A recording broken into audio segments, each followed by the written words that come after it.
Bonjour à toutes et à tous. Nous sommes le dimanche 21 juin 2026 et cette vidéo est la numéro 60 de la série que j'ai commencée en juin 2023 et qui s'intitule « Stop au déni de justice ».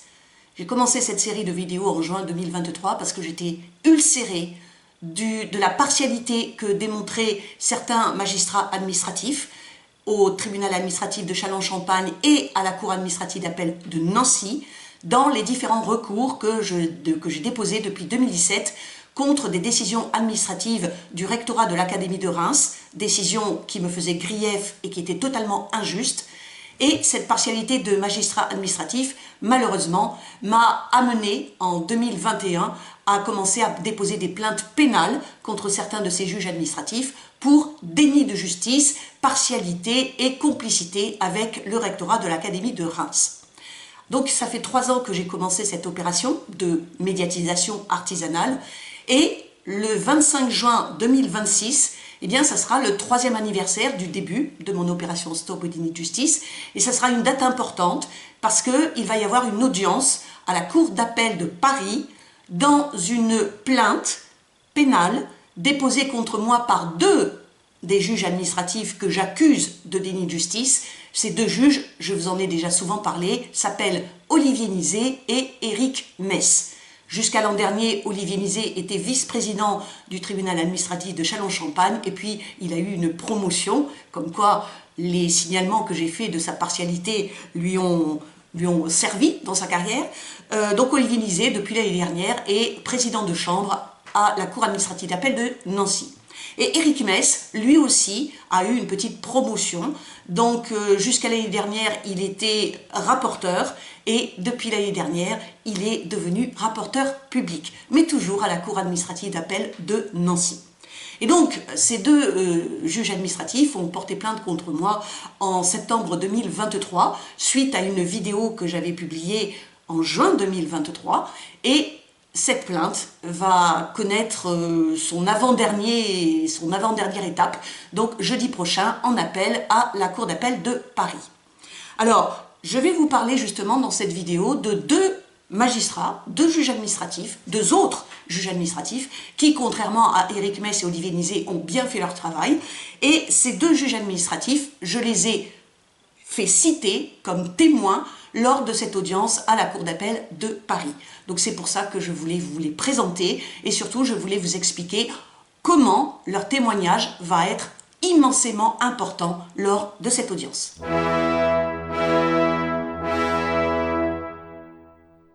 Donc je vais vous présenter brièvement qui sont David Berthoud et Swan Marshall, les 2 juges administratifs que j'ai fait citer pour venir jeudi prochain à la cour d'appel de Paris.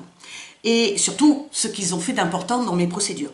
Donc David Berthoud, en 2024, était rapporteur à la 3e chambre de la cour administrative d'appel de Nancy et Swan Marshall était rapporteur public dans cette même chambre. Et c'était dans cette chambre que mes recours contre notamment les 2 révocations que m'avait infligées le ministère de l'Éducation nationale, l'une en août 2019 et l'autre en septembre 2021. Donc c'était dans cette chambre que mes recours avaient été enregistrés et c'était dans cette chambre que normalement, en théorie, mes recours auraient dû être correctement instruits.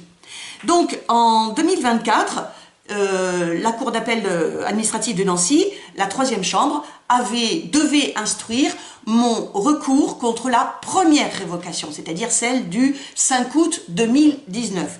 Or, il se trouve que j'avais déposé ce recours en octobre 2019 au tribunal administratif de Châlons-Champagne. Là, vous voyez passer l'un de mes 2 chats.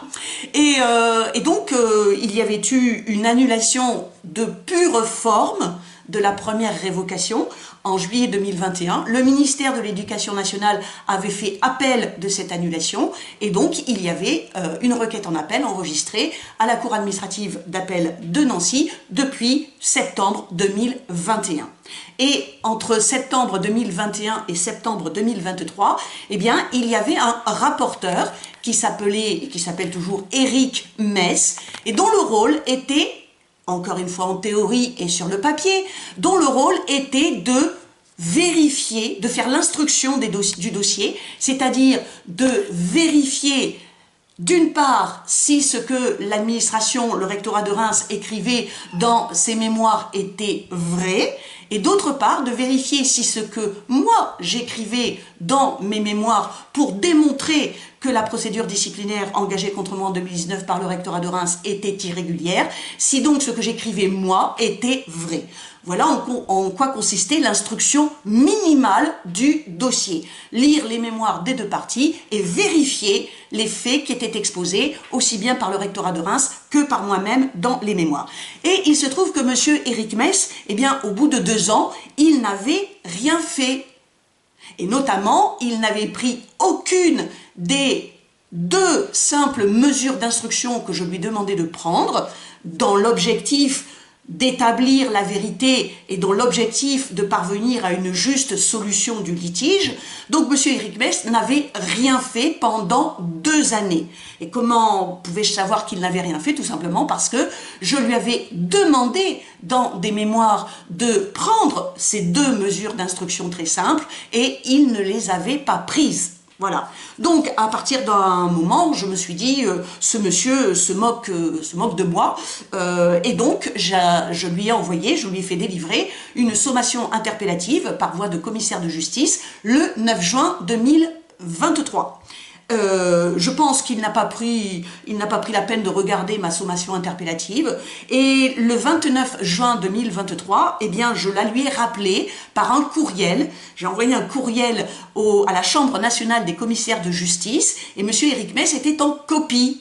Et le 29 juin 2023, eh bien, M. Mess a décrété, comme ça, de façon abrupte, il a décrété une clôture d'instruction. Normalement, après une clôture de l'instruction, ce qu'il doit faire, enfin en tout cas si ce n'est lui la personne qui dirige la chambre, doit fixer une date d'audience. Eh bien, je n'ai jamais eu de date d'audience qui a été fixée rapidement après la clôture d'instruction de M. Mess le 29 juin 2023. Donc, j'en ai déduit que j'avais vraiment raison de douter de son impartialité et j'ai déposé contre lui une plainte pénale pour déni de justice le 20 juillet 2023. Et le 31 août 2023, avec mon avocate Maître Lerat, eh bien, nous avons déposé une demande de récusation de Éric Mess, toujours à cause des soupçons que j'avais sur son impartialité.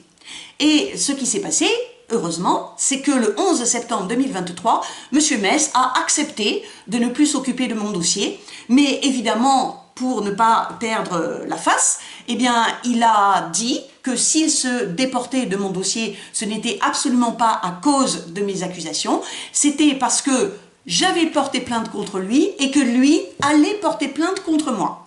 Et donc, disait-il, dans ces circonstances, il ne pouvait objectivement pas continuer à s'occuper de mon dossier. Donc à partir de septembre 2023, il a fallu trouver une personne rapporteur, avec le métier de rapporteur, une personne qui remplace Éric Mess. Et cette personne, eh bien, ça a été David Berthoud. Et donc, alors, évidemment, en septembre 2023, je ne le savais pas, je ne l'ai compris qu'1 an plus tard, en septembre 2024. Donc, il s'est encore écoulé 1 an, jusqu'en septembre 2024, pour que je comprenne que ce nouveau rapporteur, M. David Berthoud, avait pris, lui, une mesure d'instruction. Quelle était-elle? Eh bien, il faut vous souvenir que, parallèlement, je demandais au rectorat de Reims depuis septembre 2018, je demandais la communication d'une quinzaine de documents administratifs. Je vous rappelle que le droit à la communication de documents administratifs qui concernent directement des citoyennes et citoyens, ce droit est légal, il est établi par la loi, depuis la loi du 17 juillet 1978. Donc, qui s'appelle la loi d'accès, la loi du droit d'accès aux documents administratifs.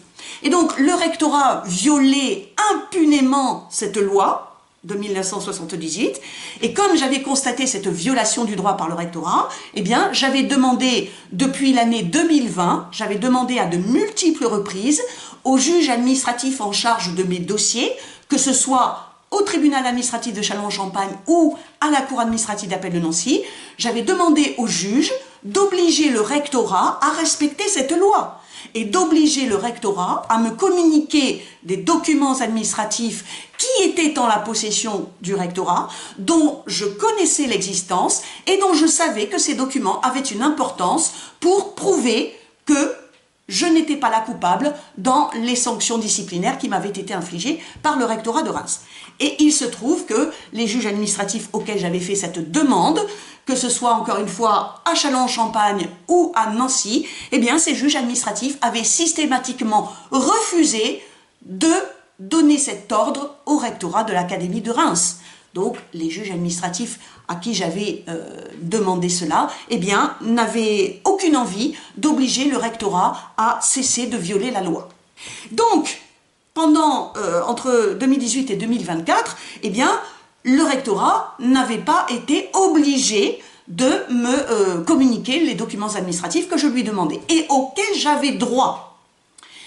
Et puis, il y a eu, au printemps 2024, il y a eu un jugement du tribunal administratif de Châlons-en-Champagne qui a été obligé, il ne pouvait pas faire autrement, qui a été obligé d'enjoindre au rectorat de Reims de me communiquer ces documents administratifs. Et finalement, le recteur a été obligé, mais il a pris 3 mois pour ce faire, il a été obligé donc de me remettre sur les 14 documents administratifs que je demandais, de m'en remettre seulement 6. Il prétendait pour les autres qu'ils n'avaient jamais existé, ou alors que malheureusement ils avaient été perdus, ou alors qu'ils n'avaient pas été conservés. D'accord? Donc j'en ai eu 6 sur 14. Et encore les 6 que j'ai eus étaient caviardés à 90%. Et puis il y en avait un que le rectorat aurait dû me remettre, qui ne m'a pas été communiqué. Et ce document était hyper important dans mon argumentation que la procédure disciplinaire de 2019 contre moi était irrégulière. Ce document, c'était les convocations que la rectrice de l'Académie de Reims, Hélène Incel, avait envoyées en avril 2019 à tous les membres du conseil de discipline qui a statué sur mon sort le 21 mai 2019. Et donc, ces convocations, j'en avais besoin, je les voulais parce que je savais qu'il y avait une possibilité pour que ces convocations montrent une irrégularité majeure dans la procédure disciplinaire contre moi en 2019. Et lorsqu'en juillet 2024, donc l'actuel recteur de l'Académie de Reims, Vincent Stanec, me communique 6 documents administratifs, eh bien je m'aperçois que ce document-là, les convocations de la rectrice d'avril 2019, ne figuraient pas parmi ces documents. Donc cela veut dire que non seulement le recteur de l'Académie de Reims piétinait mon droit d'accès aux documents administratifs, non seulement le recteur de l'Académie de Reims n'en avait rien à cirer des avis favorables de la commission d'accès aux documents administratifs, qui avait, à chaque fois que je l'avais saisi, qui avait donné des avis favorables, mais en plus le recteur de l'Académie de Reims refusait d'obéir à une injonction du tribunal administratif de Châlons-en-Champagne, en omettant délibérément de me communiquer ce document-là, les convocations de la rectrice d'académie datées d'avril 2019. Et donc, ce qui est arrivé grâce à M. Berthoud, eh bien, c'est que M. Berthoud a fait le travail que ses prédécesseurs, c'est-à-dire Olivier Nizet, Nadine Esterman, Antoine Deschamps, Sylvie Maigret, Philippe Christy et Éric Mess ont refusé de faire. M. David Berthoud, en tant que rapporteur de la 3e chambre de la Cour administrative d'appel de Paris, le 14 août 2024, a exigé que le ministère de l'Éducation nationale produise ce document-là. Le 30 août 2024, le ministère a été obligé d'obtempérer. Et donc, le ministère a transmis à la Cour administrative d'appel de Nancy ces 72 convocations.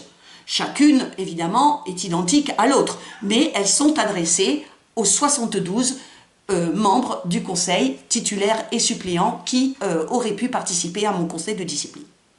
Et une fois que la Cour a eu ce document, eh bien la Cour l'a transmis à mon avocate, Maître Alice Lerat, qui me l'a elle-même transmis le 9 septembre 2024. Et lorsque j'ai eu enfin ce document en main le 9 septembre 2024, eh bien j'ai eu la preuve que ce que je supposais depuis 2019 était vrai, c'est-à-dire que la procédure disciplinaire engagée contre moi par la rectrice de l'Académie de Reims, Hélène Incel, le 12 avril 2019, est irrégulière, elle est viciée dès le début. Pourquoi? Pour une raison très simple. Normalement, dans le texte officiel qui encadre la procédure disciplinaire des fonctionnaires d'État, eh bien, un conseil de discipline est saisi uniquement par l'envoi aux membres du conseil de discipline du rapport disciplinaire. Et le rapport disciplinaire, c'est le rapport officiel de l'administration qui dit « Eh bien, Madame Chassard, nous l'accusons de ceci, nous l'accusons de cela, nous l'accusons de ceci, nous l'accusons de cela. » Donc, c'est la liste des faits qui me sont reprochés. Et ces faits sont circonstanciés, c'est-à-dire que pour chacun des faits, il y a la date, le lieu, éventuellement l'heure, et les personnes impliquées, et la description précise des actes ou des propos que j'aurais commis. Et donc ce rapport disciplinaire, il aurait dû être joint aux convocations, aux 72 convocations que la rectrice d'académie Hélène Incel a envoyées le 23 avril 2019 à toutes et tous les membres du conseil de discipline.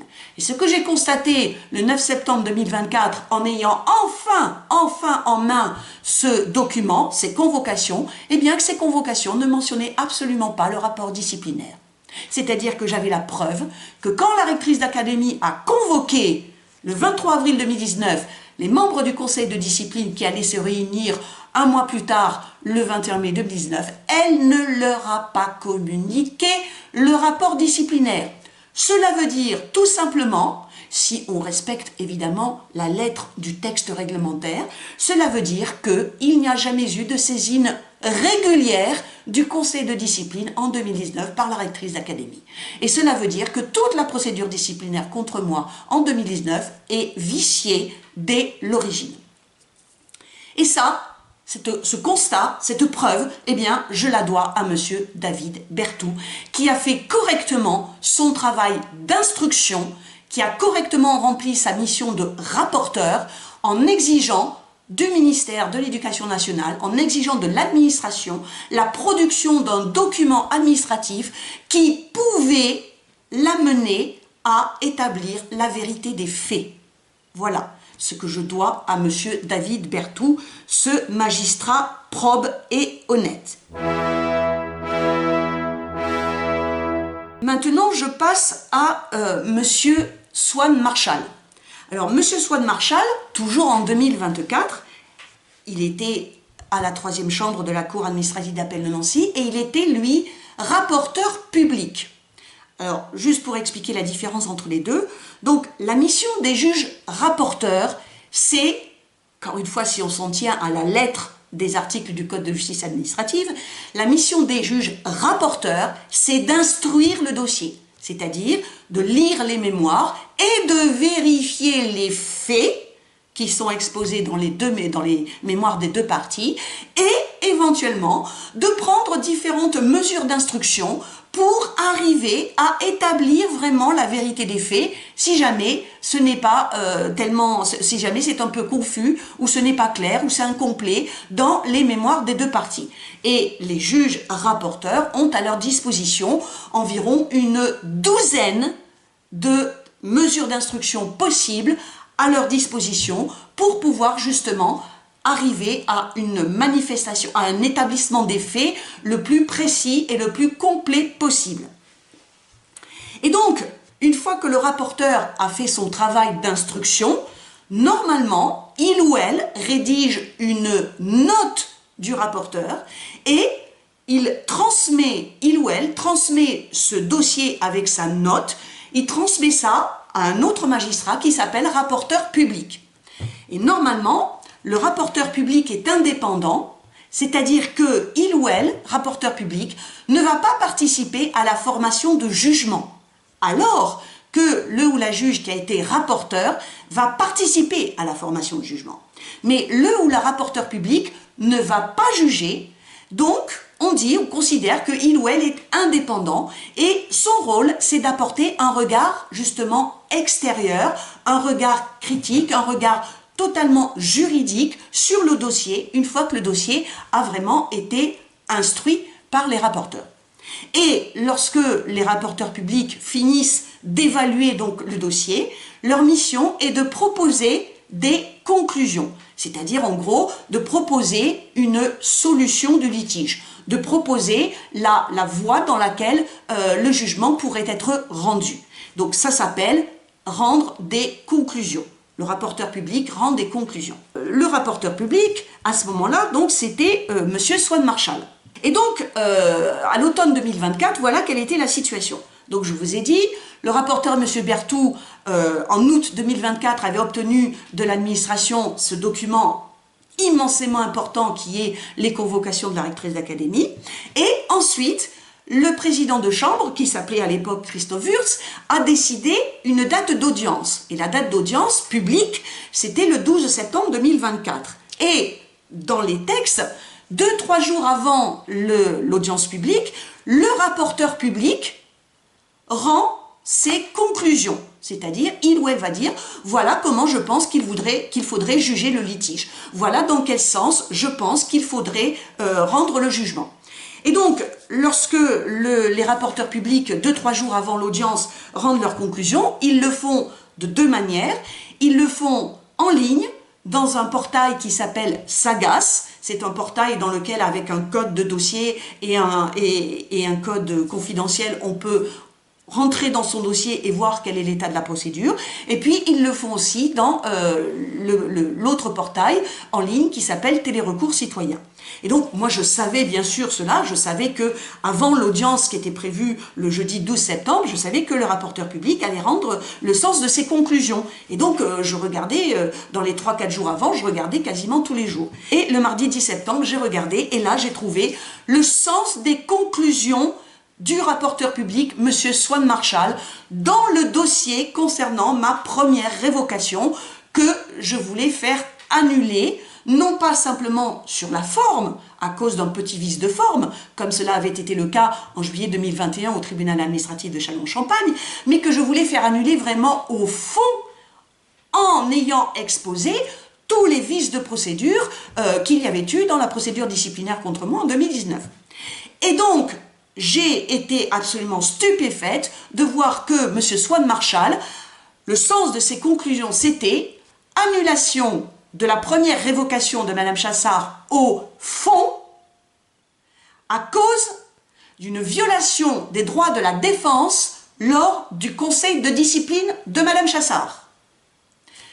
Et là, j'ai senti une bouffée d'espoir immense m'envahir parce que je me suis dit, cela fait le deuxième magistrat administratif dont je peux constater l'honnêteté, l'impartialité et la probité.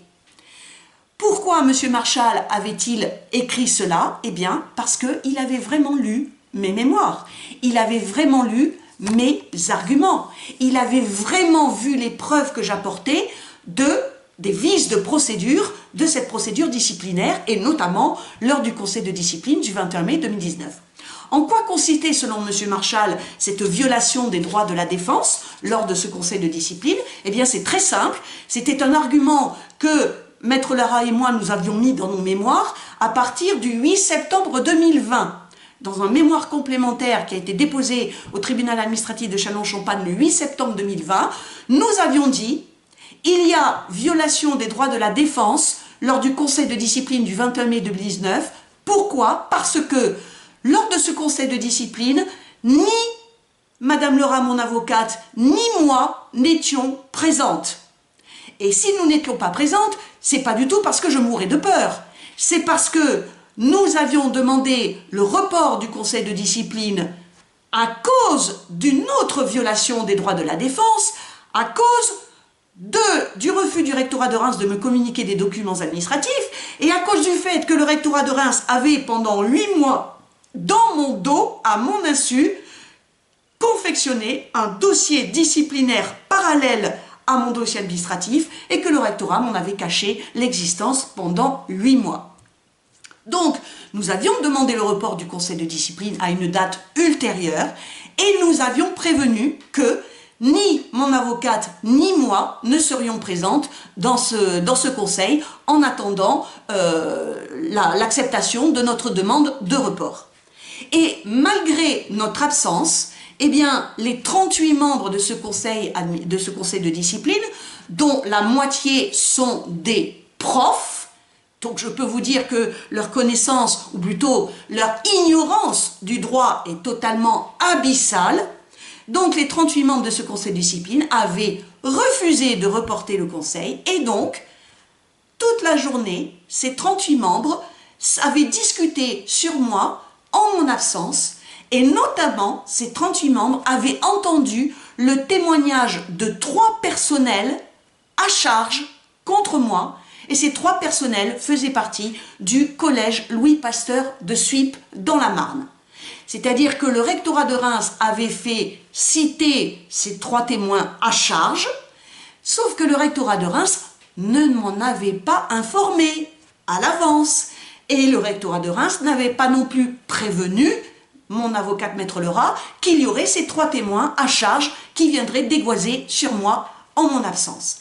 Et donc, le rapporteur public a conclu, comme moi je l'avais fait dans mon mémoire complémentaire du 8 septembre 2020, le rapporteur public a conclu qu'il y avait eu une grave violation du principe du contradictoire et des droits de la défense ce jour-là, le 21 mai 2019, pendant le conseil de discipline, parce que des témoignages à charge contre moi avaient été produits par 3 personnels, alors que ni mon avocate ni moi n'étions là pour les entendre et n'étions là pour les réfuter.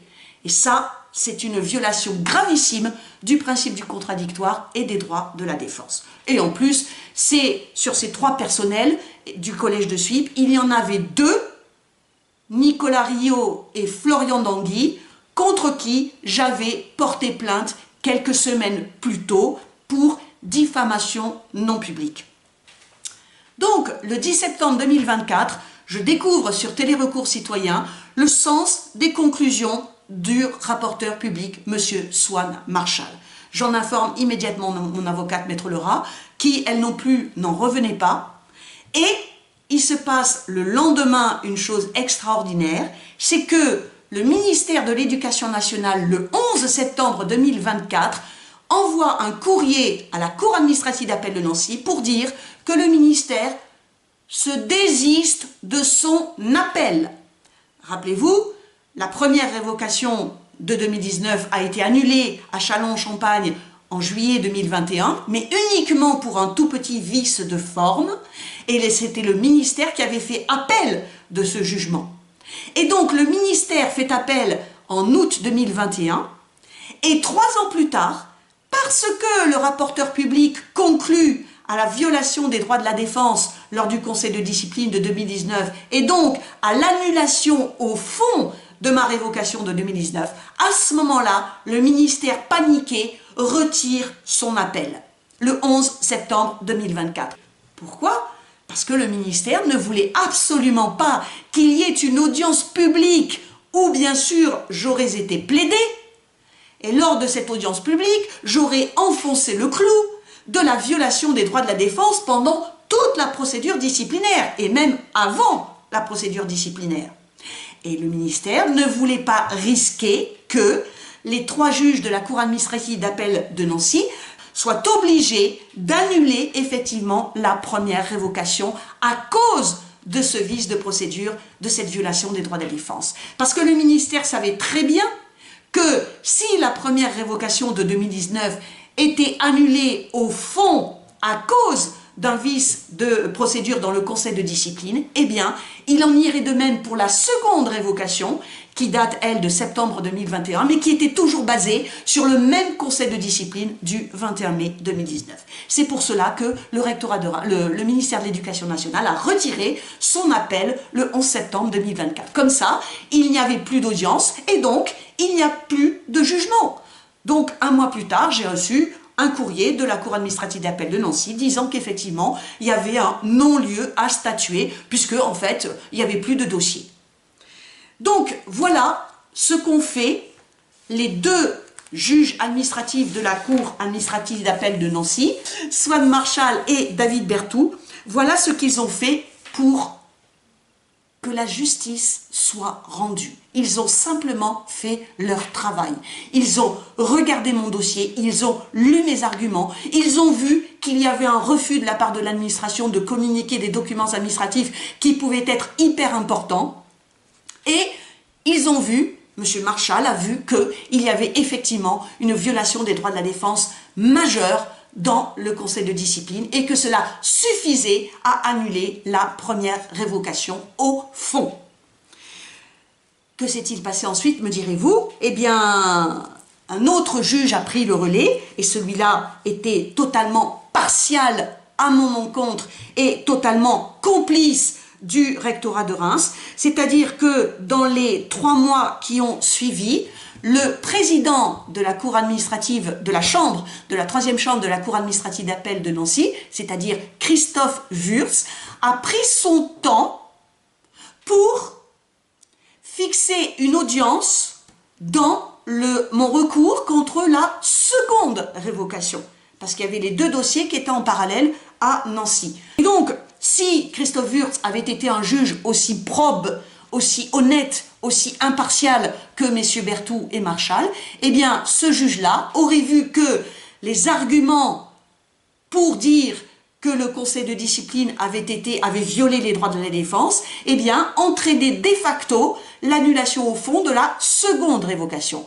Et il aurait pu fixer rapidement une audience publique pour la seconde révocation, toujours à l'automne 2024, et donc, à ce moment-là, la seconde révocation aurait aussi été annulée, au fond, à cause de cette violation des droits de la défense lors du conseil de discipline du 21 mai 2019. Mais M. Wurtz n'a pas fait cela. M. Wurtz a fait traîner les choses, septembre 2024, octobre 2024, novembre 2024, et le 2 décembre 2024, eh bien, je reçois, par l'intermédiaire de mon avocate, je reçois une ordonnance de jugement de Christophe Wurtz qui me dit en fait, Madame Chassard, pour votre recours contre la seconde révocation, eh bien, je suis du même avis que le juge du tribunal administratif de Châlons-en-Champagne et je considère que votre requête était irrecevable. Et donc, en gros, je la mets à la poubelle et je n'ai pas besoin de faire une enquête, une audience publique pour cela.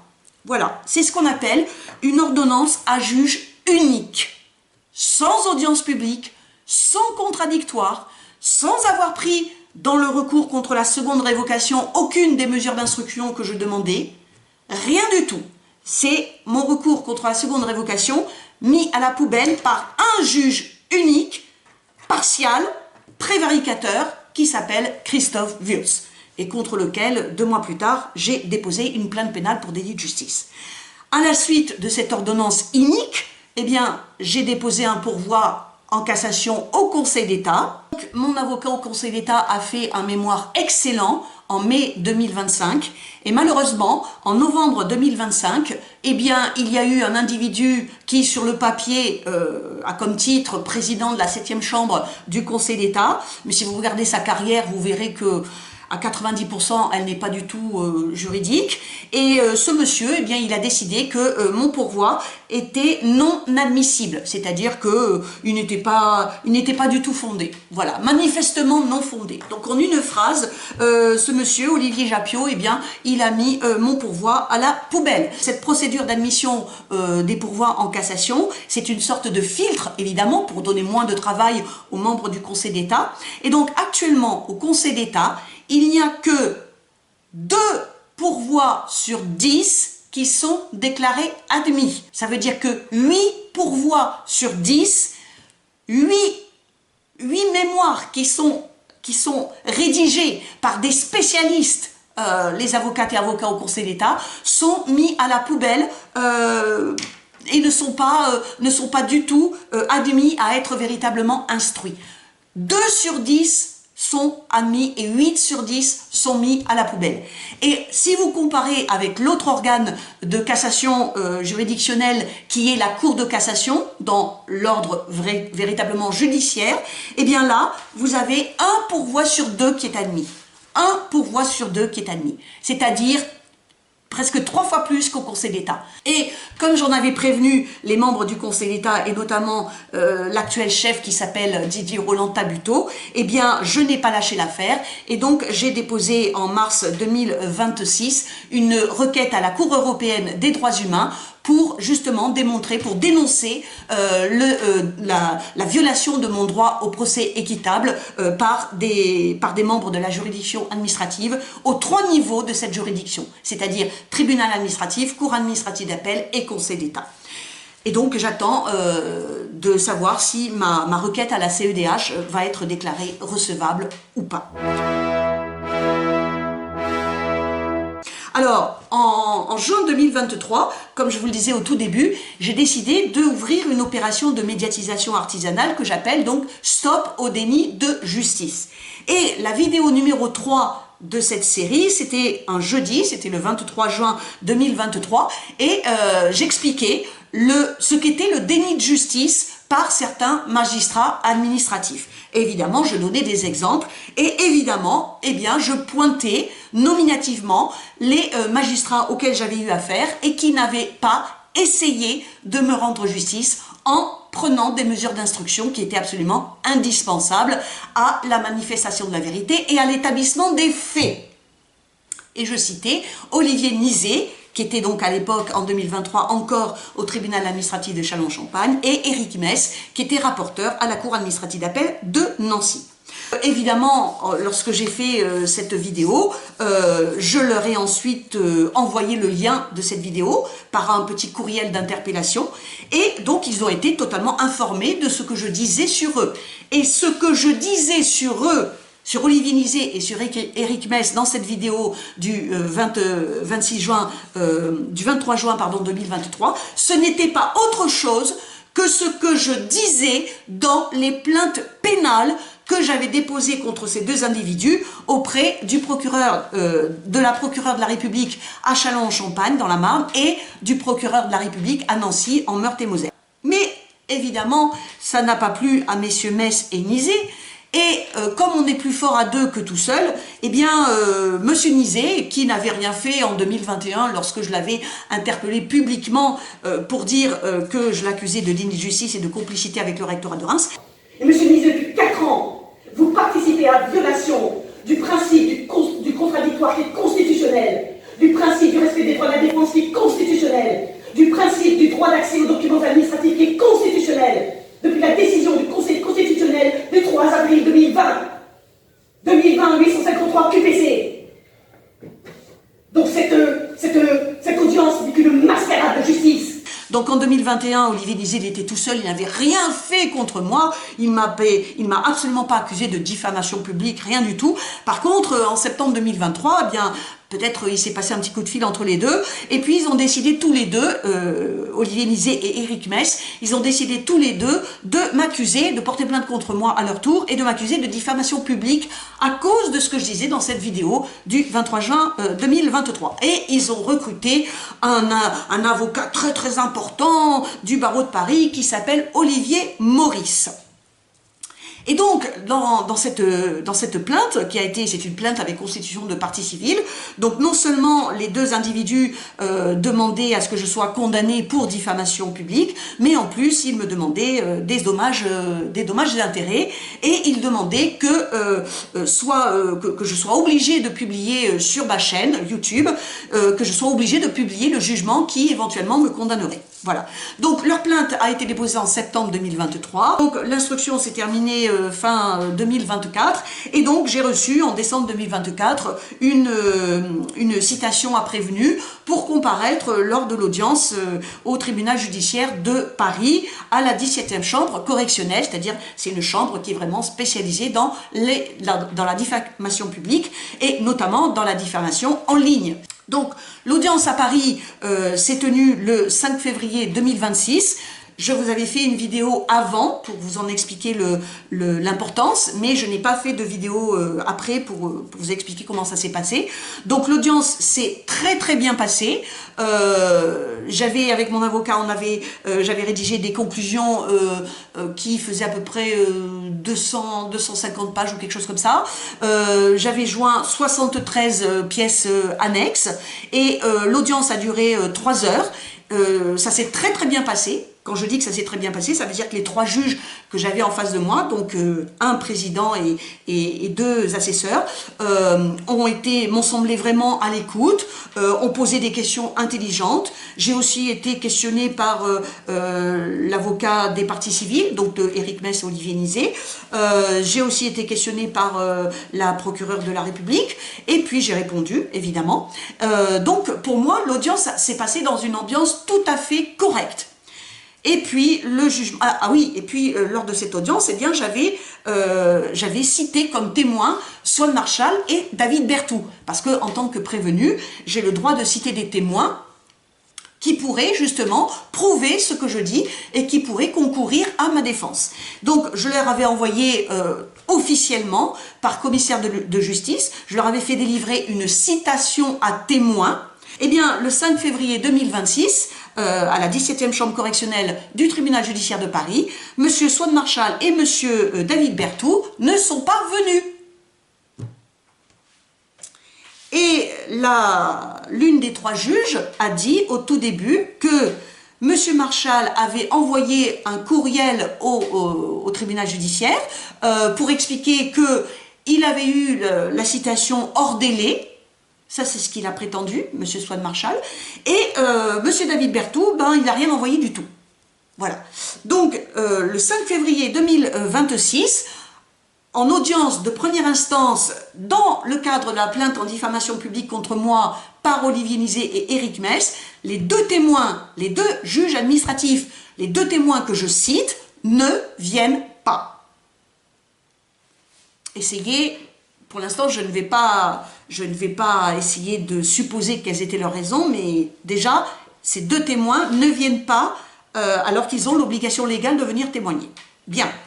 Et puis les 2 jugements donc, sont arrivés le 14 avril 2026, et ce jugement me condamnait pour 4 propos sur 6, et donc toute l'argumentation que j'avais développée pour montrer, pour expliquer pourquoi Olivier Nizet et Éric Meiss n'avaient pas respecté leur devoir d'instruction et pourquoi cela avait été une manière de ne pas me rendre la justice dans un dossier de contentieux public face à une administration quasi toute puissante, eh bien, les juges n'en ont pas tenu compte. Voilà.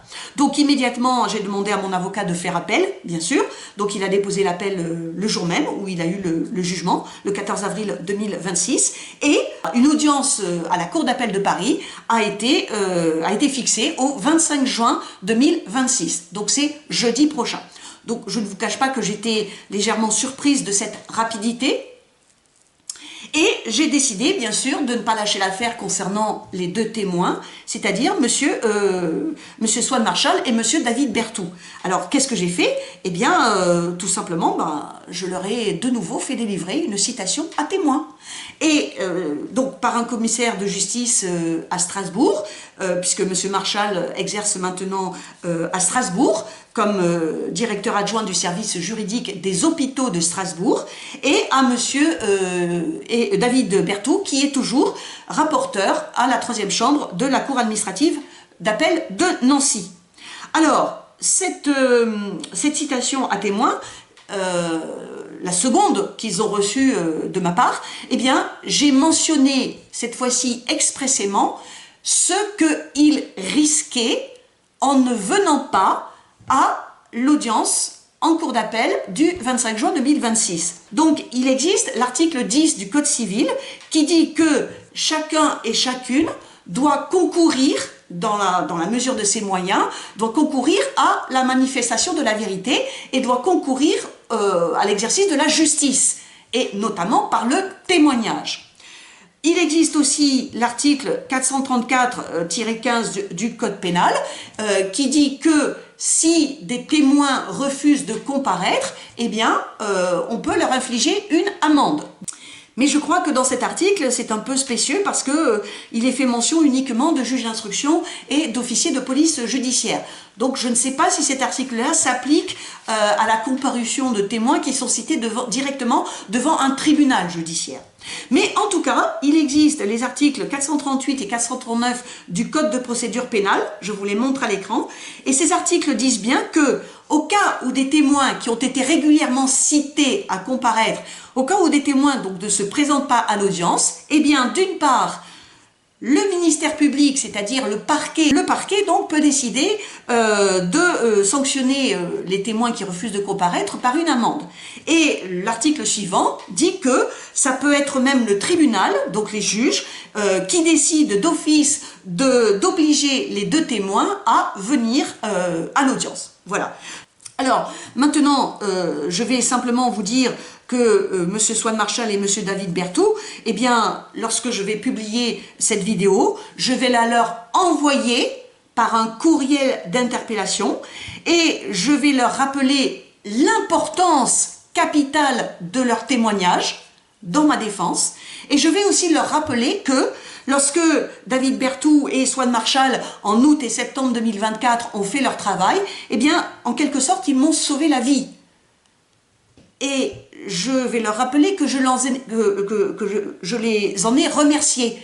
Je les en ai remerciés par des capsules TikTok et des courriers et des courriels. Et je veux leur redire aujourd'hui, donc je le répète le 21 juin 2026, je veux leur redire aujourd'hui toute ma gratitude pour avoir, à cette période-là, en août-septembre 2024, pour avoir fait correctement, simplement, impartialement leur travail.